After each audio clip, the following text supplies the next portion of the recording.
Right, good morning from Pipers'Persuasion again, and it's what day is this? Tuesday, yeah, Tuesday, and it's the 21st of August 2018.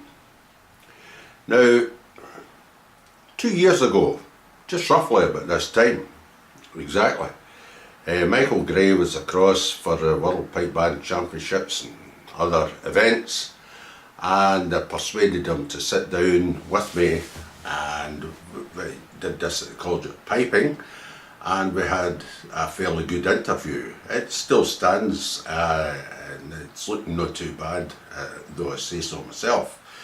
But there's a couple of things that I missed out, and we're just trying to cover that this morning. I'm not going to tell you what they are because I might forget, and then you'll be saying, "You never covered that."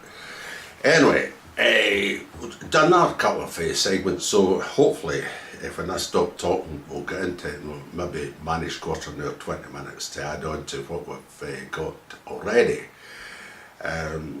Another thing I did the last time was I talked for about 25 minutes, and I excised that from an hour and 10 minutes, took it down to about 45 minutes, nice and tight. So again, I'll be doing a wee bit of editing here this morning, but I'll try and be conscious not to talk too much once I start the interview with Michael. Is it Mike or Michael?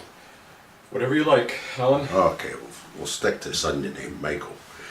And so I think my problem, like a lot of other folk problems, when we stay in the wee provincial towns like Kilmarnock, you don't have a serious conversation, certainly not about piping. And that's what I love about Glasgow. You go up to the Worlds and you have fantastic conversations. Like last Wednesday, the launch of McCallum products, we talked with thousands of folks talking, and then you come home exhausted. So here we are today, and we're continuing another conversation with Michael Gray. Sit back and enjoy. And it's nice and quiet. We can get maybe a quarter an hour together just to finish off what we started 2 years ago. What we didn't cover then was your various publications, your recordings, CDs, DVDs, your books, and we're going to do that first. So let's get the CDs away first. I assume that you've made CDs, yeah? Yes, I think I've got 9 of them, 9 CDs. Tell me about them. So I started out in the recording thing with Lismore years ago. They had got involved in, they got involved in the 73s or Highlanders Pipe Band, and that's how I got to know them. And then they got involved in music publishing. And because of that, they were interested in getting the tunes that were being composed, at least the ones that I had made, and latterly Bruce Gandy made, and they produced a composer's recording out of it. And that's really how I got involved in making CDs through them. And I did a few CDs with Lismore. They've now, I think they're called something else now, allcelticmusic.com. As we know, CDs have gone the way of all the hard copy stuff, and everything is downloaded and digital now. And although there is a little bit of a surge in vinyl, but that's a novelty, I think. Anyways, and in the recordings that I've done to date have been pretty adventurous, I think, at least in the context of the time. So I used a lot of different musical voices and ideas that aren't always conventional to what people expect. But however, when I listen and see what's being produced now, some of the stuff maybe that I did even 5 years ago is becoming, I don't want to say tame, but it's certainly less out there than it would seem a few years ago. So was it more a traditional thing or not really? It's for I think I've done one end of the spectrum to the other. I mean, the first recording I did was an a cappella bagpipe recording of my own compositions, and then I did this recording cuts from traditional cloth, and that had a lot of Gaelic in it, and a lot of, so I imagine, and a lot of very traditional elements to it that were that pipers could relate to. And then from there, I think the most certainly the most expensive recording I've ever been involved in, at least solo recording, was the one I made in 2001, Shambolica, which was sort of a self-deprecating name. I actually don't think it's Shambolica, but it was, I know some people thought it probably was. But that's where I used, members of the Canadian Opera Company Orchestra, and a lot of really, really good musicians, and a great Canadian vocalist named Jane Siberry. And so we had a cast of not thousands, but cast of scores of people that contributed to that record. And I think it still stands up in its own way. And I'm glad that it's available on iTunes for anyone that's interested, along with the other stuff.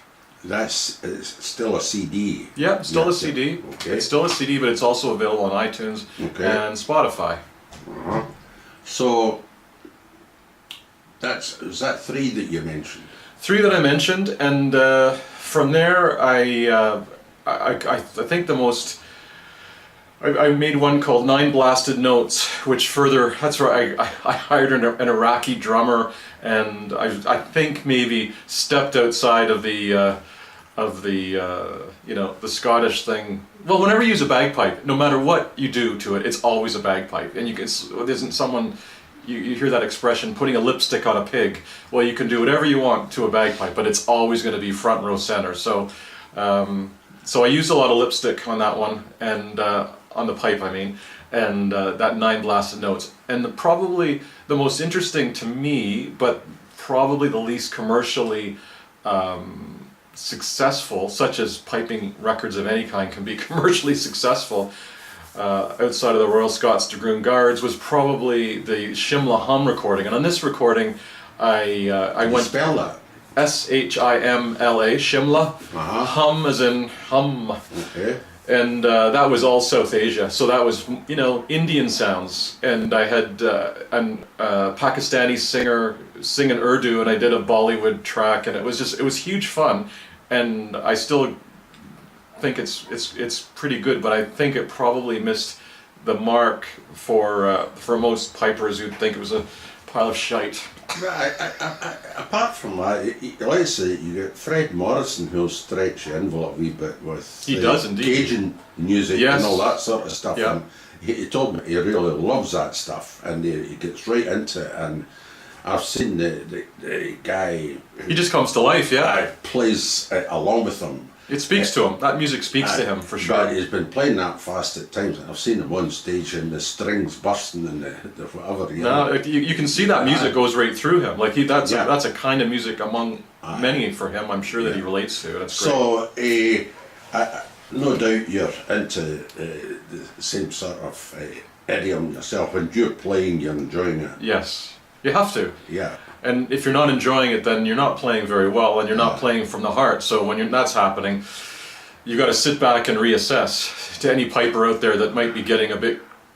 Well, the thing is that pipers don't like Guinness. It's an acquired taste, and they just got to try it and get into it and see how far it takes them. Same as beer. That's a really good point, yeah. People have got to sit down and listen to it. And it might take 50 years to get into it, but they need to be patient and just listen and see what's it trying to do. Music is fun enjoyment. It is, and it's interesting too, Alan. I'm just thinking of an expression most recently used by Ian McPherson, a pipe major of the Glasgow Police, where he described a tune, won't say the name of the tune, but a tune that he thought was Marmite. And so I thought that was a great expression, that crazy, that yeasty spread that Kiwis love so much, but that's an acquired taste. And so just because you don't like the taste of it doesn't mean it doesn't have merit. And I think that's a good way to describe, things like art and music. And you can't please everybody. You can't. And if you try to please everybody, you end up anodyne. Absolutely, and that can be nice, I guess, but not often. It has a lot of... Don't want to listen to anodyne stuff twice. No, not outside of an elevator. No. So I listened to grade 1 there on Saturday in the finals in the medley, and they were absolutely beautiful. But I found the mid part of the medley just a wee bit anodyne. It never did anything for me at all. Very finely played, beautifully played. That's I was talking to a grade one, former grade one pipe major the other day, well-known fellow, and talking about performances that spoke to him Yeah. when he listened to them. I think that's sounds like what you're saying. Like Aye. you thought, so this fella lost interest in, talked about losing interest in the medley selection, and I think that's a very fair comment when what you're trying to do is keep interest and draw people into the musical story that you're trying to tell from the beginning to the resolution of the story. And so if someone loses interest, especially if they're judging, judging with a clipboard, everybody judges. Yeah. We all judge, like it or not. And then there's a problem. So I think you need to be very careful and balance your musical stories when you put them together so you can keep interest. Otherwise, you're pissing in the wind. It's really difficult. Yeah. It's nobody said it was easy, but it is. Oh, it's easier said than done. You had a wee adventure a few years ago with a band in a medley.